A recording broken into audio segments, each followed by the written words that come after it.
Good evening. A big endorsement in New York's 40th District Senate race. That's right, Sarah. It's not the kind of news Democratic Senate candidate Mike Kaplowitz wanted with just a week before the election day. First, former New York Governor George Pataki, who had been neutral in the race, endorsed Greg Ball for Senate. And secondly, the endorsement came in part due to a state inspector general's report released today tying Democratic leaders to deals where they traded state influence in order to receive campaign cash dollars that have gone in part into the Kaplowitz campaign. Reporter Kimberly Hart has the story. If ever we needed a reform member of the state Senate, it is today, and that person is Greg Ball. This was the scene this morning at Santrista restaurant in Brewster. With less than 2 weeks before Election Day, it was a significant endorsement for senatorial candidate Greg Ball by former New York State Governor George Pataki.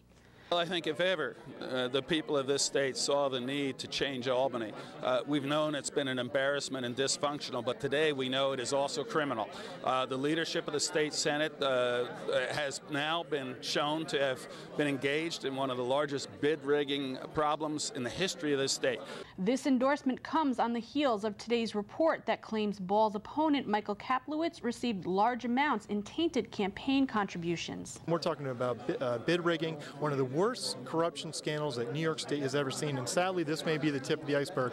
My opponent needs to return the $313,000 of tainted money, just like other Democratic candidates, including the candidate for Attorney General, are doing, and he must immediately, today, if he hasn't already, because he should have, ask for the resignation of Senator Sampson, Senator Smith, and Senator Adams. According to a report by the Inspector General, Aqueduct Entertainment Group was given favoritism by the Democratic Senate leaders as the top bidder for the building of New York's first casino in Queens. In return, the Aqueduct Group gave a substantial amount of money to a number of Democratic candidates. Among those who received money were candidates Joanne Yepsen, Attorney General candidate Eric Schneiderman, and Mike Kaplowitz.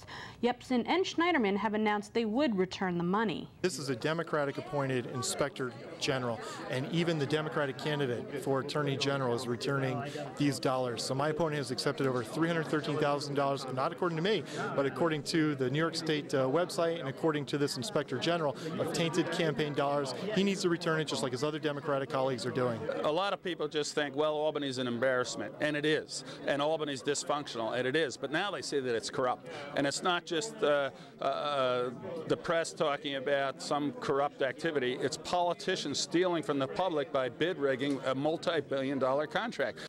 Ball claims the report also notes a monetary connection between Kaplowitz and Lawrence Schwartz, top deputy in Governor Patterson's office, who was reprimanded in the report. Today, Kaplowitz's office issued a statement that did not address the Inspector General's report, but instead targeted Ball. It states, quote, "Albany is an unethical cesspool and everybody knows it. The question is who can be trusted to clean it up. For the last 4 years, Greg Ball has been in Albany pocketing an annual $10,000 leadership bonus from taxpayers, has been accused of sexual harassment by a staffer, groped a waitress in Albany, and has even swindled charity money from children to pay for his campaign. Greg Ball has been outed as a liar time and time again, even about stalking his ex-girlfriend," unquote. Today, Ball says Kaplowitz has no answers, and for himself, the next 10 days will be campaigning as usual. I'm going to focus on the issues capping property taxes, freezing school taxes, getting the state back on track, putting teeth in the ethics law so we can throw criminals like we've seen today out on their ear and finally get New York working again. For Cablevision News, Kimberly Hart reporting. And Election Day, of course, is Tuesday, November 2nd. Sarah.